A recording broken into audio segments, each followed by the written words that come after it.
Parlons maintenant de l'emploi des personnes handicapées. Coup de projecteur sur l'entreprise Promut Dijon.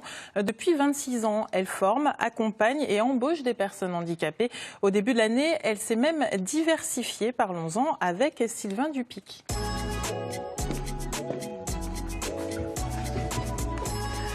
Prenez votre temps, il n'y a pas de souci. Bonjour. Bonjour. Et bienvenue. Donc Promut Dijon est une entreprise. Est-ce qu'elle propose essentiellement des emplois aux personnes handicapées? Est-ce que c'est sa mission? Oui, tout à fait. La Promut est une entreprise agréée par l'État. Elle a conclu un contrat d'objectif à la fois social et économique. Et elle emploie majoritairement des personnes en situation de handicap. Donc sur un effectif de 250 salariés, il y a 210 personnes qui sont en situation de handicap. Lorsque l'on parle de handicap, de quel type de handicap parle-t-on? Le handicap est très variable. On préfère plutôt oublier le mot handicap et parler de compétences et les adapter aux postes à pourvoir. Et quels sont justement les différents postes à pourvoir, les différentes activités de l'entreprise? Alors nous avons 3 activités.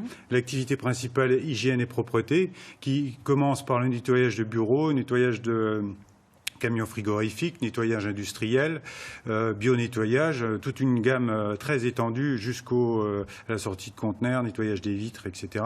Ensuite, nous avons l'activité travaux paysagers qui consiste à créer et à entretenir des espaces verts, et puis une activité multiservice avec très variée, c'est de la prestation sur mesure, avec notamment des travaux de rénovation, des travaux de peinture, prestations d'accueil, notamment au CEA Val-Duc. On va revenir sur ces différentes activités. Un mot quand même des salariés. Quel est le profil de ces salariés? Est-ce qu'ils sont essentiellement jeunes ou pas? Alors le public prioritaire, ce sont les moins de 26 ans et les plus de 50 ans. Et nous accueillons aujourd'hui majoritairement quand même des personnes qui ont plus de 50 ans, donc qui sont dans une deuxième carrière professionnelle, qui ont été déclarées inaptes dans dans une entreprise classique et qui terminent leur carrière professionnelle au sein d'une entreprise adaptée. Ça veut dire que dans votre entreprise, on est de passage ou on peut vraiment faire sa carrière? La moyenne, l'ancienneté moyenne est l'ordre de 10 ans. Donc généralement, on travaille sur la durée parce qu'il nous faut du temps, il faut de la persévérance. Rien n'est jamais acquis. Il faut en permanence être vigilant et travailler sur l'amélioration des compétences. Et comment ces futurs salariés poussent la porte de votre entreprise? Est-ce que ce sont des partenaires qui vous les envoient? Oui, on a un réseau de partenaires des acteurs de l'insertion, un grand partenariat avec Cap Emploi et les services de Pôle Emploi, qui nous adressent en permanence des candidats. Et nous recrutons en permanence du 1er janvier au 31 décembre, de manière à, comme on a un vivier assez restreint donc de personnes, des compétences bien spécifiques, il faut en permanence les recevoir, les accueillir, leur expliquer tous les postes que l'on peut proposer pour leur redonner confiance. Et au début de l'année, vous avez choisi de vous diversifier parce que vous le disiez, il ne faut pas se reposer sur vos acquis. Vous avez rejoint la franchise Élise, donc spécialisée dans le tri des déchets de bureau. Pourquoi cette diversification? C'était essentiel d'aller chercher de nouveaux marchés? Il était important de se différencier pour échapper un peu à la concurrence et s'orienter vers des prestations éco-responsables et s'engager à fond dans la transition énergétique. Et ça n'a pas fragilisé, j'allais dire, les autres activités de Promut Dijon? Bien au contraire, ça les a dynamisés. Le recyclage de déchets n'est une continuité des prestations de nettoyage.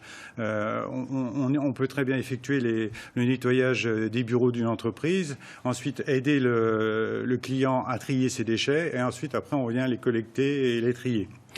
Ce sont des savoir-faire qui existaient déjà au sein de la structure. Nous avions déjà un parc de 40 véhicules, donc on avait des chauffeurs, on avait des locaux disponibles, donc ce n'était pas un grand pas dans cette nouvelle activité. Finalement, vous n'aviez pas forcément à beaucoup réinvestir derrière? Si néanmoins, depuis le début de l'année, nous avons investi, toute activité confondue, plus de 300 000 €. Et vous réussissez à vous y retrouver? On espère beaucoup. On a un plan de marche, c'est-à-dire qu'on doit retrouver l'équilibre à partir de la deuxième année, donc fin 2007, début 2018, pour concrétiser nos hypothèses. Oui, parce que sur ces 3 ans, donc, vous comptez créer une dizaine d'emplois. Est-ce que vous en avez déjà créé? On a déjà créé 6 emplois depuis le début de l'année, avec des métiers assez nouveaux pour nous, qui sont des métiers de commerce, la prospection, Donc deux collecteurs, des chauffeurs qui vont aller chercher les gisements chez nos clients, et puis deux agents de tri. Donc avec de nouvelles compétences que vous recherchez. Avec de nouvelles compétences, et qui peuvent aussi s'adapter au vieillissement de notre population, parce que les postes de tri sont des postes moins physiques et plus méticuleux. Un mot quand même, je sais qu'il ne nous reste pas beaucoup de temps, mais il y a de plus en plus de postes adaptés pour les personnes handicapées. Pourtant, le chômage dans cette catégorie de la population est élevé. Est-ce que vous, qui êtes là depuis une vingtaine d'années, vous voyez vraiment les choses avancer ou pas ? Oui, les choses avancent, mais il faut continuer. On a un formidable défi à relever, qui est la transition énergétique, et tous les métiers nouveaux qui vont être créés sont des véritables opportunités pour nos personnes en situation de handicap. Merci beaucoup d'être venu nous parler donc de votre société, et plus de renseignements bien sûr sur notre site internet. Et puis, autre exemple de diversification, vous devez connaître d'ailleurs, après la création d'un restaurant en 2015, les ZAD de Fontaine-lès-Dijon en Côte d'Or vient d'ouvrir sur le quartier Valmy à Dijon une nouvelle activité, celle de la blanchisserie. Reportage Michel Gillot et Jean-Louis Saintin. C'est en février 2015 que les ZAD de Fontaine-lès-Dijon ouvraient ce restaurant sur le quartier de Valmy.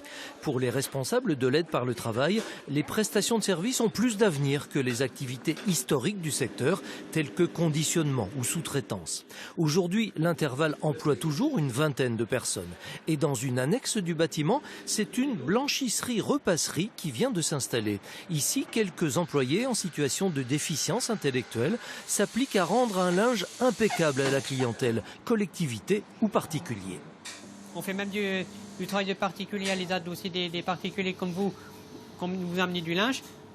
Le client, il veut voir son travail, voir du travail propre. Pour les draps, pour bien plier comme il faut, pas trop de plis non plus, parce que autrement c'est pas bon. Je suis arrivée en 2013. Il y a eu des encadrants qui m'ont appris. Pour beaucoup, c'est un peu un aboutissement. Ils ont un travail, ils sont reconnus, ils ont un salaire, ils font quelque chose d'utile. Ils sont accompagnés par des moniteurs ou des éducateurs qui sont là justement au quotidien pour leur montrer, pour leur guider, pour les faire progresser aussi vers le milieu ordinaire. C'est toujours l'objectif. Mais certains sont épanouis et souhaitent rester en ESAT pour ces raisons-là. De fait, les sorties vers le milieu de travail ordinaire restent rares. Michael, par exemple, travaille à l'ESAT depuis 10 ans et s'y sent bien. Cette atmosphère de bienveillance lui laisse l'esprit libre pour se cultiver. Sur l'histoire de l'évolution urbaine de Dijon, il est incollable, aussi fort qu'au pliage de linge.